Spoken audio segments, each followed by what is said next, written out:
Dobar dan i dobar došli. Welcome to GIZ here in Sarajevo, the beautiful city at the heart of Bosnia-Herzegovina, famous for its people, for its food, for its culture, and the lavish nature, including fresh air. Well, at least in the summer. Because in the winter, it's a totally different story, and Sarajevo holds a sad record. It's one of the most polluted cities regarding air quality around the globe. So it's really hard to breathe once the weather is getting worse. And what we have to do, we have to wear these masks practically all year long now. And in winter, we don't even leave home or the office. And when we leave home, we had better hurry up because it's really hard to breathe.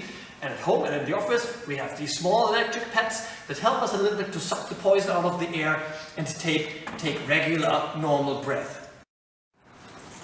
Fresh air is all about living conditions. And who is most affected by living conditions? Of course, the people living here. So how do they experience the bad air in the winter? We asked them. Hello from Sarajevo. As you can see, this is a valley city situated around the river with a lot of mountains and hilltops on the sides and small housing, private houses on the hillsides. Sarajevo, due to its position and geographical position, has a unique climate, and therefore it is very sensitive to pollution, which actually collects in the valley. And this is very visible, particularly during the winter time. On my left side you can see the TV tower, and it basically in the winter floats over the smog clouds over the city, so you cannot really see anything below. The whole city is trapped in these clouds. You can see behind me the old town of Sarajevo, but in the far back you can see really tall buildings. And this is actually the increased housing needs are accommodated by building these really tall buildings that additionally obstruct the natural airflow. Here you can see some of the traditional hillside neighborhoods, and these are one-family homes that are not connected to the central heating system. They're using low-quality materials which contribute greatly to the pollution of the air. Another important factor in air pollution in Sarajevo is its transportation and its increasing number of cars. And there's also the underdeveloped public transportation, as you can see.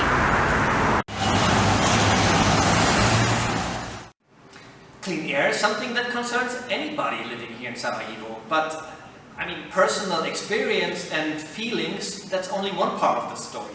The other part of the story is about facts, is about figures and concrete measurements and political action. So we asked around, and actually we found an expert who is engaging since years to make Sarajevo a place with better air, more healthy for its citizens. So we'll have a look at what he says.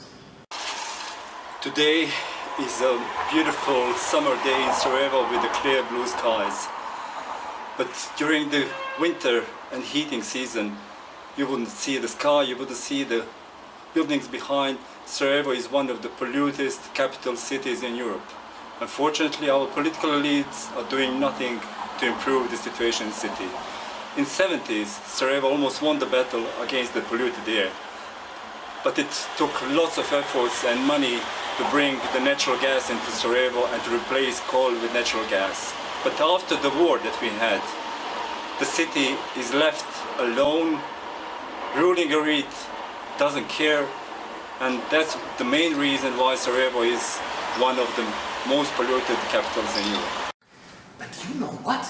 Sometimes it's just the best to have an outside view. And I mean, who could be more qualified than those people coming to Bosnia and Herzegovina for only a short amount of time? So we asked the colleagues, how do they experience the situation? I've been working for GIZ in several countries worldwide. Here in Bosnia-Herzegovina, I'm confronted with that issue of air pollution for the first time with that intensity, and the impacts are very negative. We see it, especially the problem in winter, and the reasons of course for that are very complex. I remember the last winter, 2019-20, when we had here fine dust parameters 10 times higher than the allowed values in the European Union. For sure, many health problems and environmental impacts appeared.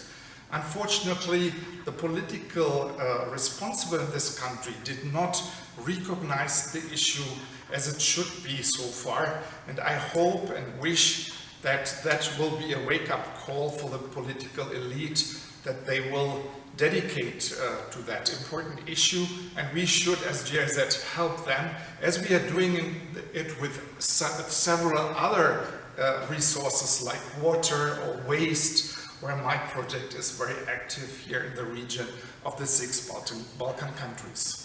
We at GIZ, we care about sustainable development, and I mean, what could be more sustainable than just staying healthy and alive? So taking care about fresh air to breathe, well, that's basic. And yeah, now we're doing something about it. Thank you very much.